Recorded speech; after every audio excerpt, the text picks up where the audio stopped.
It says that I am now live. And so I want to welcome everybody. For whomever is here, make sure to make yourself known in the chat.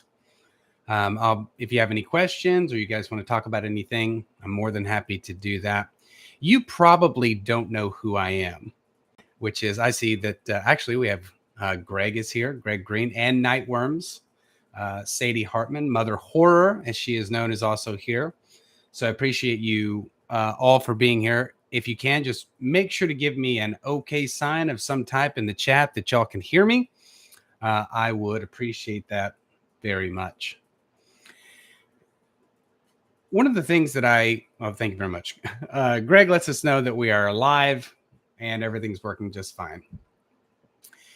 So one of the things that becomes painfully clear at the beginning of a writing career, or at least the moment before a real debut novel takes off or has a chance to see the light of day, which is happening for me soon on October the 4th through Dark Heart Books, which is an imprint of Dark Matter magazine. You start to think about beginning and what beginnings look like. And one of the things that I really, really enjoy doing as a writer is I enjoy studying how other writers start their books. I also am deeply invested in, obviously, in how writers finish their books with an epilogue. So tonight, as a sort of a way of getting to know each other, like I said, you probably don't know who I am from Adam. But so my name is Seth Umble. I go by the pen name C.S. Umble. Not because I'm trying to emulate C.S. Lewis, but because we just so happen to share the same initials. But I wanted to talk about a few books that have a great meaning for me in terms of their beginning. Books that, in the way that their prose are executed at the beginning, either in prologue or in first chapter, that have always provided a sense of resonance with the entry into a book. And so tonight we're going to do a couple of those, which I'm very excited about. I've got a stack here that we're going to go through, and then we're going to hit one epilogue, which happens to be maybe my favorite epilogue of any book ever, which is George R.R. Martin's Fever Dream. The beginnings of the books that I'd like to go through today are J.R.R. Tolkien's The Lord of the Rings, which is his prologue concerning hobbits, which for me is one of the very best. I'd also like to touch on John Steinbeck's Cannery Row, because I would do East of Eden, because East of Eden is a masterpiece, obviously. But there are so many similarities in the way that Steinbeck writes an opening and the way that that's been imprinted on me that I didn't want to do that. So I thought I would do, I know, Sadie Hartman loves East of Eden. It's one of her favorites. Thank you, Sadie. So we're going to be doing The Lord of the Rings by J.R.R. Tolkien, Cannery Row by John Steinbeck. We're also going to go into that galaxy a long time ago in a galaxy far, far away with Matthew Woodring Stover's opening to Star Wars Episode 3, The Revenge of the Sith, which you may not know has one of the very best opening prologues of any genre book you might ever read, at least by my estimation. And then as a form of self-promotion, because I should be doing that, trying to get people to take a look at my own work that's going to be coming out, like I said, on October the 4th, from All These Subtle Deceits, which is a sort of prologue or it's a type of prologue which is really used as a cold open. And then after we get through with those, we're going to hit George R.R. Martin's Fever Dream as our sort of the little cherry on top. We'll go from beginnings to endings. But the very first one I would like to read for you, and not so much read, but do for you, is J.R.R. Tolkien's The Lord of the Rings. So I have many versions of The Lord of the Rings, but this one is important to me because this is the very first version of the book that I ever had.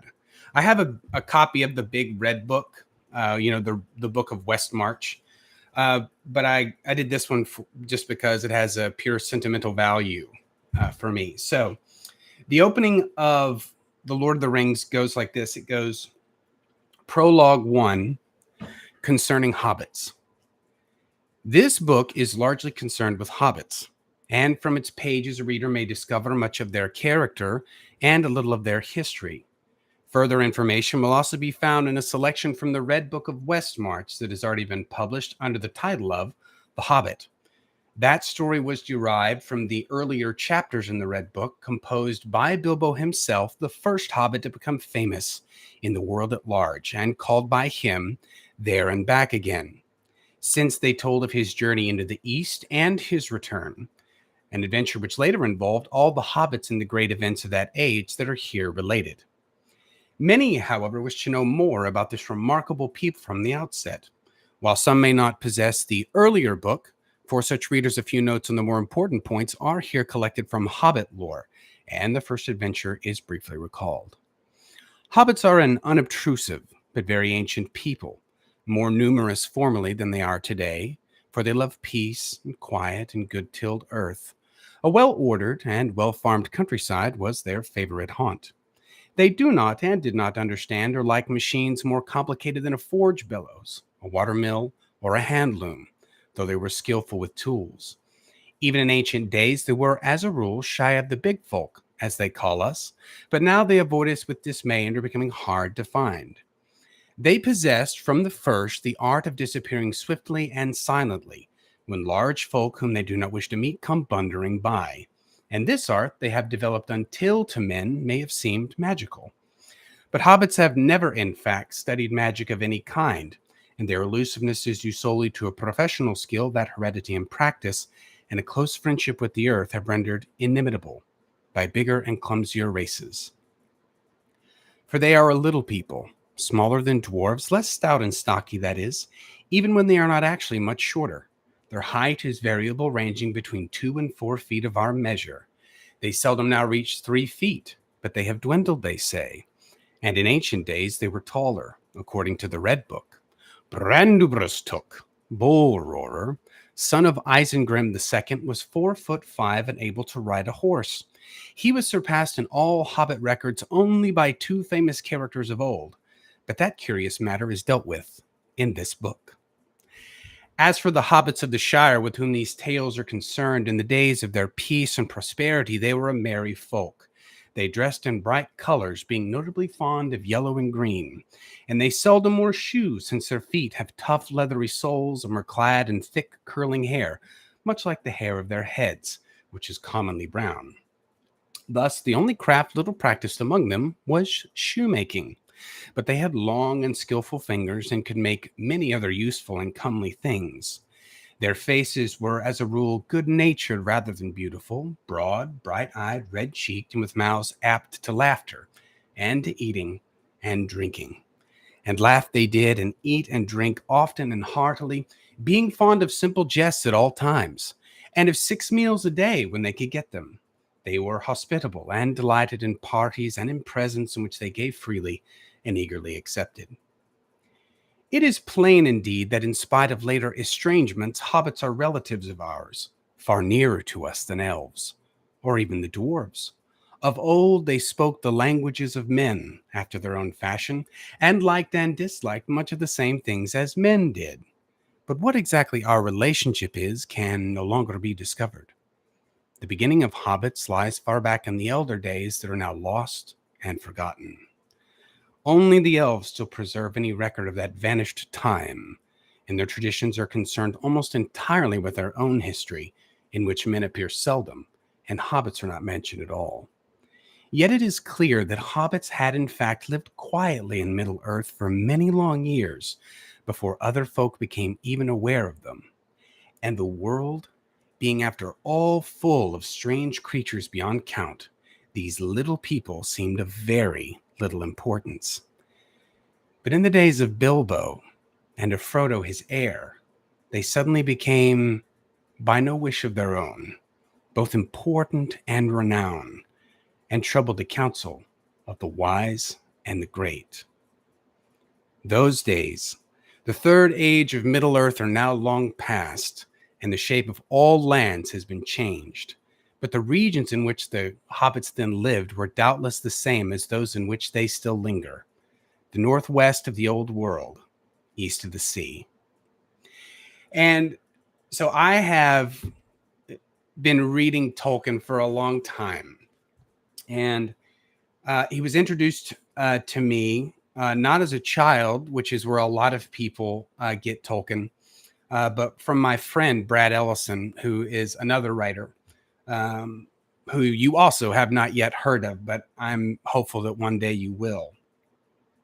Tolkien's prologue for me presents such a sense of fantastical wonder with the sort of simpleness that Tolkien uses to discuss the world and bring us forward into Middle Earth, talking about these people who mean nothing to the big folk. They have mostly been forgotten. They have no magic. They're simple people. And yet, toward the end of the prologue, or concerning hobbits, the first section, what makes it so wonderful is that Tolkien goes from telling us how these insignificant people and how insignificant they are and how simple, is that ultimately, in the end, they prove to be the fulcrum by which the world can be saved. And I think that it's one of my very favorite prologues. And it is sort of a Greg saying that's insane. It is sort of a party trick of mine that I have memorized the first section of the prologue. Like I said, it's sort of a party trick that I like to do whenever I'm around a bunch of nerds, and they're all Tolkien fans or fantasy fans in general. So anyway, I hope that you all enjoyed that. If you like Tolkien's work and his prologue, feel free to drop some comments in the chat and let me know what you like about Tolkien's prologue, and we can talk about it. But while we're waiting on that for you folks to drop those in there, I also wanted to read one of my favorite sections. Now, I'm an enormous Star Wars fan. Star Wars is very important to me. I was introduced to Star Wars at the age of 9 when my grandmother, Nanny Joy, my mother's mother, she took me to the Scurry County Library in Snyder, Texas, where I was born, which is deep in West Texas. You have never heard of Snyder, Texas, probably, unless you're from Texas. And even if you're from Texas, it's so large, you probably still haven't heard of it anyway. But my grandmother took me to the Scurry County Library, and she walked me into the section where in those days, you could borrow or you could check out VHS tapes. And my grandmother told me, she's like, you can get any book or any movie that you want to watch, which was very special. I have 3 other siblings. And when we spent time at my grandmother's, we were always sort of wrestling over who got to watch whatever they wanted. So being able to pick that out was very important to me. And from that moment, from the first time I saw The Crawl of a long time ago in a galaxy far, far away, I've been entirely enamored with George Lucas's creation and all the other people who help George Lucas dream up that world and the message to the audience to whom that dream is addressed. But we all know that the prequels did not do as well as the original trilogy. It's fine. Kids love it, and that's what matters. Because Star Wars is ultimately for children. But Matthew Woodring Stover, who is one of the very best writers working in the world today, he wrote the incredible Kane trilogy, which was enormously popular in the 90s. And he did a few Star Wars books, but primarily the book that he did the best is Star Wars Episode 3, Revenge of the Sith. And I'd like to read the prologue for that book. No, this one I do not have memorized. So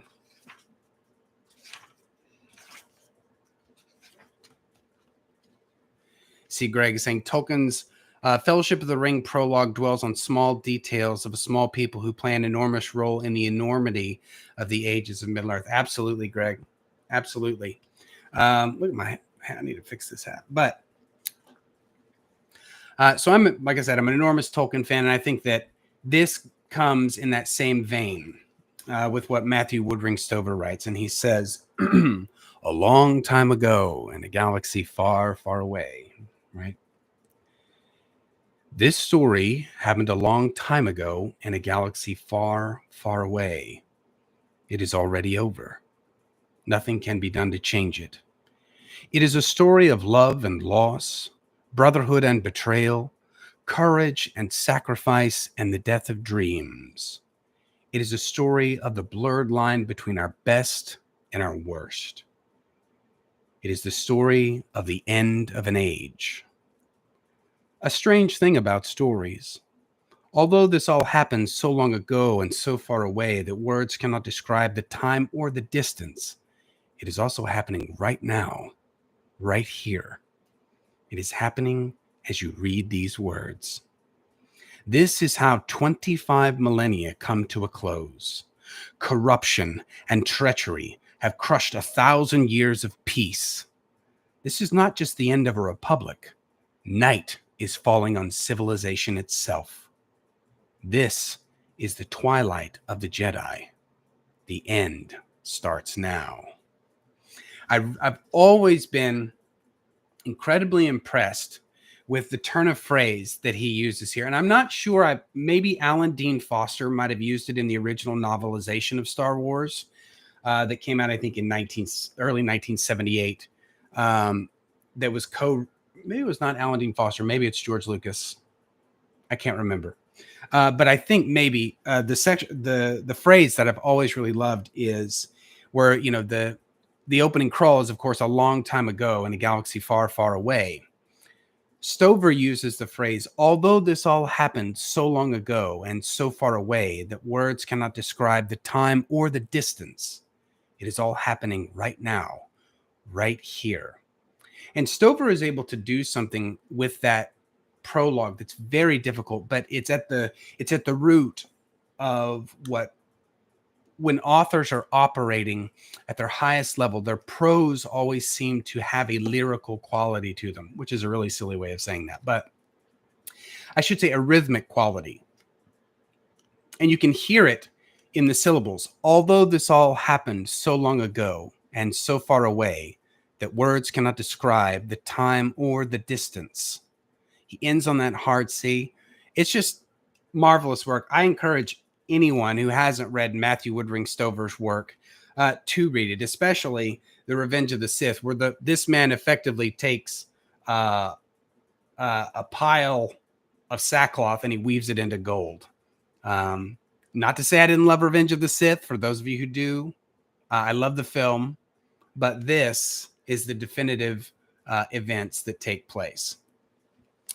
So Greg says Star Wars from the Adventures of Luke Skywalker, author Alan Dean Foster, credited to George Lucas. Thank you, Greg, for that fact check. We've got Greg on the fact checking tonight. He is going to be our Stats Inc. for us. Whenever I have a question, I'm going to immediately go to him, according to Wikipedia. So actually, I mean, we'll credit Wikipedia for the save on that one. So thank you, Greg. Greg is telling me I should do it. Well, maybe I will, Greg.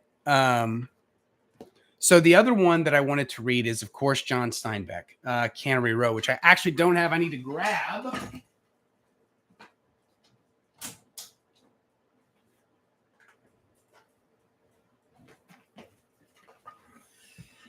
Now, John Steinbeck is one of the very best writers in the history of... Oh, Greg says, let me know when I need him to fact check something. That'll be great. If I ever decide to do a political podcast of any time, Greg, you're the co-host. That's how it's going to happen. But John Steinbeck was introduced to me also by Brad Ellison. We actually got into a scuffle over it one time before I had read Steinbeck. I criticized Steinbeck, and my friend Brad slapped me across the face. That happened. That was real. That was in college. Then we got into a wrestling match, and things went the way that they went. But in any case, I got into Steinbeck. The first book I ever read of his was Cannery Row. Thank you, Greg. Greg is very excited that I got slapped by what might be my dearest friend on the planet. But in any case, so the first book I read of his was Cannery Row. And Cannery Row had an enormous influence on me with the opening chapter. I know that like I said, East of Eden is probably his most celebrated work. There's the moon is down. I haven't been in this version in so long. Let's see where they are. Cannery Row 383. Greg, we're on 383. If you're wondering where it's at in this particular manuscript, for those of you taking notes. Oh, but this one. For me, so there are a couple of books that their opening paragraphs or page, copy that, Greg's on it. Their opening pages or paragraphs are timeless. They are so well done and so perfect in both their economy and their word choice that as they grow older, time will only continue to glorify how well those passages resonate with us. And for me, Cannery Row is one of those. And so this is Cannery Row by John Steinbeck. And boy, oh boy, we're only going to do 2 paragraphs, but we're in for a treat. Cannery Row is in Monterey in California, is a poem, a stink, a grating noise, a quality of light, a tone, a habit, a nostalgia, a dream. Cannery Row is the gathered and scattered tin and iron and rust and splintered wood, chipped pavement and weedy lots and junk heaps, sardine canneries of corrugated iron, honky-tonks, restaurants, and whorehouses, and little crowded groceries and laboratories and flop houses. Its inhabitants are, as the man once said, whores, pimps, gamblers, and sons of bitches, by which he meant everybody. Had the man looked through another peephole, he might have said saints and angels and martyrs and holy men. And he would have meant the same thing. Now, I know that's just a short little rendition. It's just a short little snippet from the beginning. But the real incredible quality about this is Steinbeck's capacity to do a very, very challenging writer's trick. It's something called, and here we go, we're going to try this right. It's called a polysyndeton. And a polysyndeton is just a fancy way of saying we're getting rid of commas, we're getting rid of periods, we're getting rid of anything except the word and. And it's primarily used to, when you string these ands together with very powerful nouns, it creates a solemn tone. For those of you who are big fans of Cormac McCarthy, you will find that he does this explicitly in his work, No Country for Old Men. He does it even more. It's more so pronounced in The Road, which is where, where Cormac McCarthy decided to do Mad Max, with diesel marauders and the end of the world, but without any of the studded leather and and more cannibalism. So congratulations to Cormac McCarthy. But anyway, so Steinbeck uses this technique called polysyndeton, which you'll see here. And the reason that it works is because it forces the reader to slow down, right? Because there are no breaths, but you have to continue the sentence, and that's why it reads, its inhabitants are, as the man once said, let's go back up. It says here, so he uses a bunch of commas at the beginning, a grating noise, a quality of light, a tone, a habit, a nostalgia, comma, a dream, right? And then he hits us with the polysyndeton. And he says, Cannery Row is the gathered and scattered, tin and iron and rust and splintered wood, chipped pavement and weedy lots and junk heaps, sardine canneries of corrugated iron honky-tonks restaurants and whorehouses, and little crowded groceries and laboratories and flop houses. And it's a really, really, really cool way of finding a way. Congratulations, Greg. Great job. Sadie Lou is out. And so thank you for coming, Mother Horror. We appreciate it. Greg with the tip of the cap. Good night, my lady, Sadie, which is a rhyme. And so that's John Steinbeck, a huge influence on me. And what I would like to do now is, in a way, show you how Steinbeck has been an influence on me. Because what I have here is my book, All These Subtle Deceits, which is a supernatural horror novel that's coming out from Dark Heart on October the 4th. I know I've mentioned that. I'm just plugging it in there. Just plugging. Just got to let people know so that they'll pre-order and buy and give me a chance. I'm very proud of this book. I've been working toward writing a book like this for a long time. And so what I'd like to share with you is the book's cold open, which gives us an idea of what our setting is like. So this is from yours truly, All These Subtle Deceits, Dark Heart Books, October 4th. Pre-orders are live now. The Astalot Mountain Range is in northwestern Colorado. Its peaks are tall and dark, running south to collide with the Rockies and north, where they quickly run out, flattening into the plains of Wyoming. Their snow-capped spindles stretch far beyond the gray cloud rack. The snow caps melt in late May. The cold waters come down the crag, engorging the Cam River into a swollen purple ribbon sewn into the stone. The Cam hurries during the short, warm months, swinging east and west down into the Starlight Valley. The river is clear and clean and perilous, white-fanged. The purpling river charges down the slopes, shearing a crescent around the mountain-shadowed city of Blackwells. You have never heard of Blackwells. It hides in the Starlight Valley, a home to hidden things. A dark metropolis hiding from the rest of the country and the world. Its hiddenness meticulously designed. 1 million and more people live there, most homegrown, but not a few of them transplants. Those who are born and raised in the city are swift to stay, though many of them do not know why. The city compels them to remain. Not because of its grandeur or the promised fortune found in the mineral-rich earth, but something else, something deeper. Something enrapturing to its natives and seductive to its immigrants. Blackwells captures you. Its allurements conjure a strong chain that wraps around the heart like ivy swallows a trellis.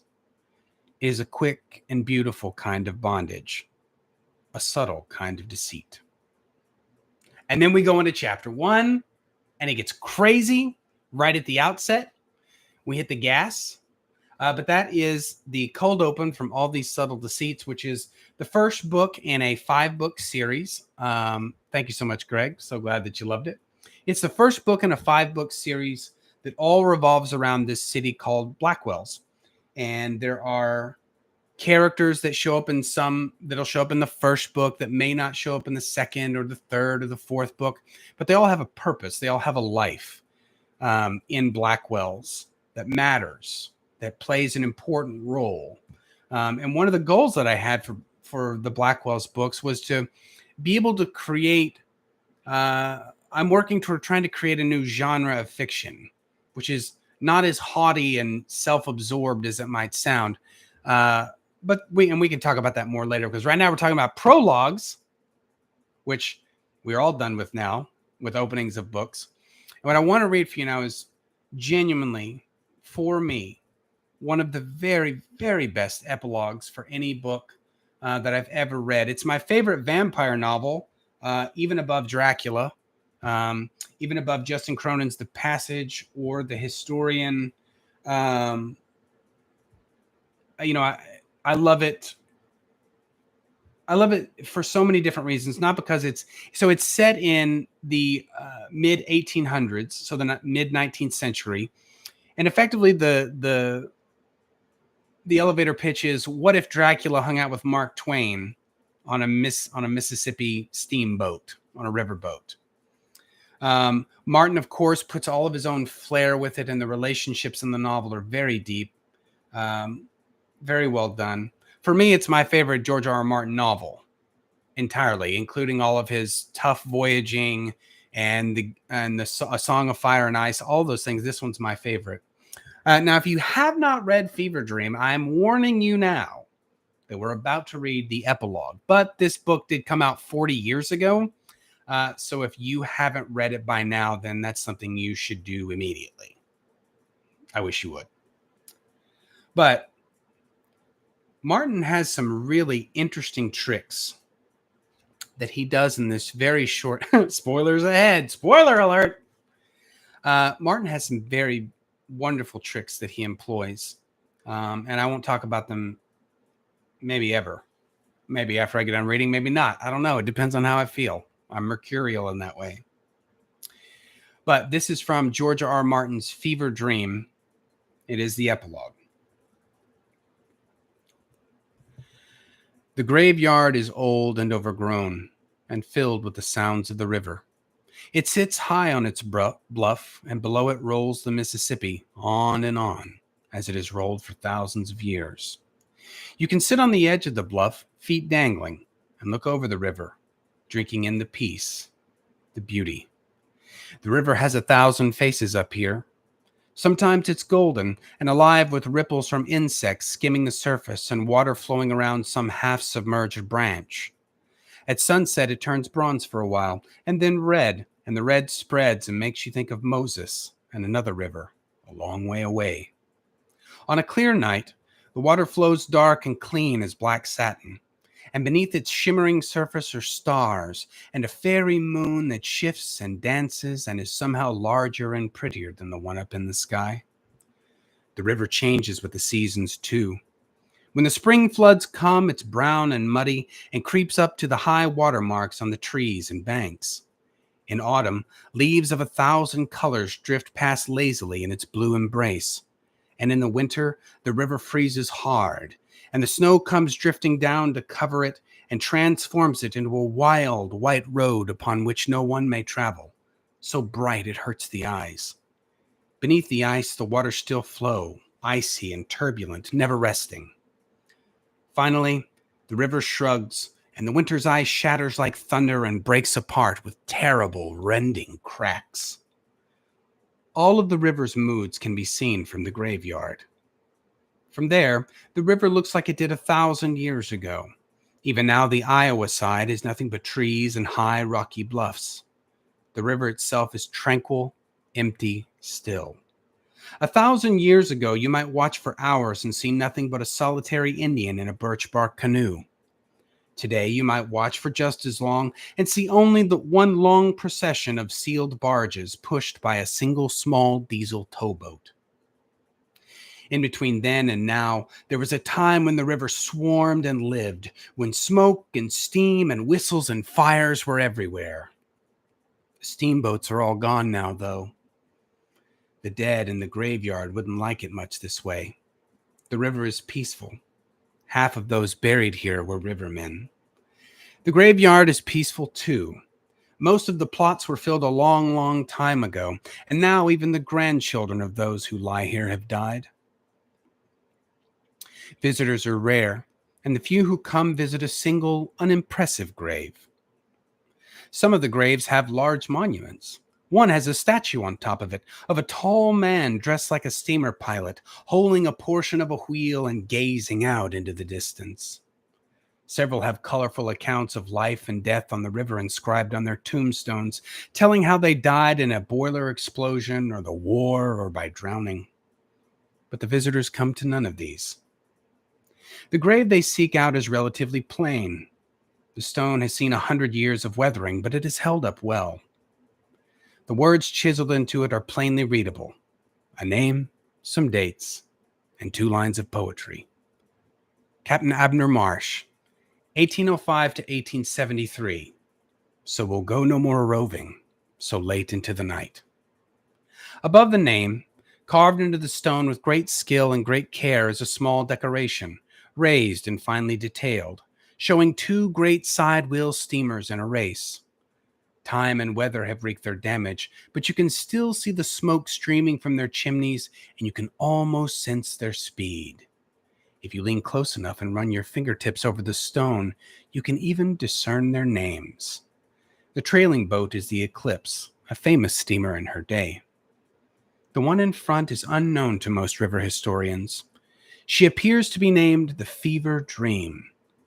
The visitor who comes most often always touches her, as if for luck. Oddly enough, he always comes by night. And I know that's the epilogue, and you're thinking, Seth, that didn't resonate for me like it probably does with you because you've read the book. And so I encourage you, find a copy of Fever Dream and go out and read it.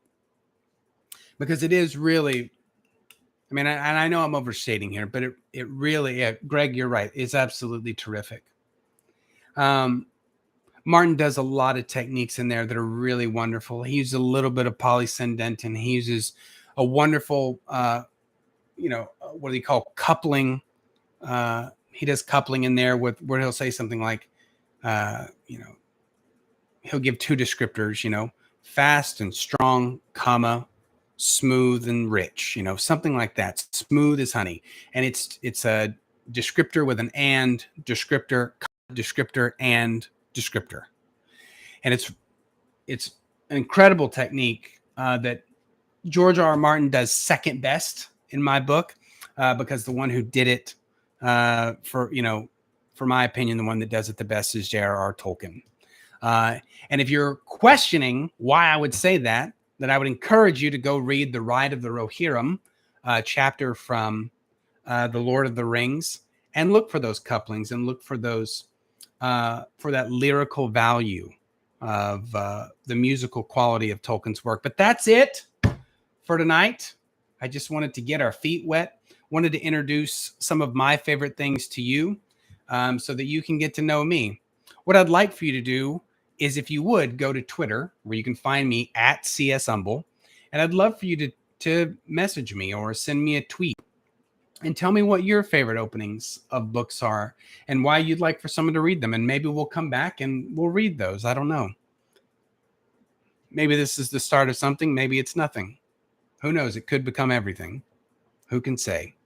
But I want to thank you so much. You can go to my website, cshumble.com, but I prefer for you to go to Dark Matter Magazine and take a look at pre-ordering All These Subtle Deceits by me, CS Humble. You can also pre-order the second book in the series, which will be ready to go, and it's going to be coming out in December. So just 2 months after the first book releases, we're going to have the second book coming out in early December, which is called All the Prospect Around Us. And if we decide to do this again, maybe I'll let you know why, or let you know how I decided to name all of those books with the word all in them, if that's something you're interested in. If not, I'm sorry that I wasn't your flavor for the evening. But thank you so much for joining me. Again, it's CS Humble, at CS Humble, cshumble.com. And thanks so much for joining me. And toodles.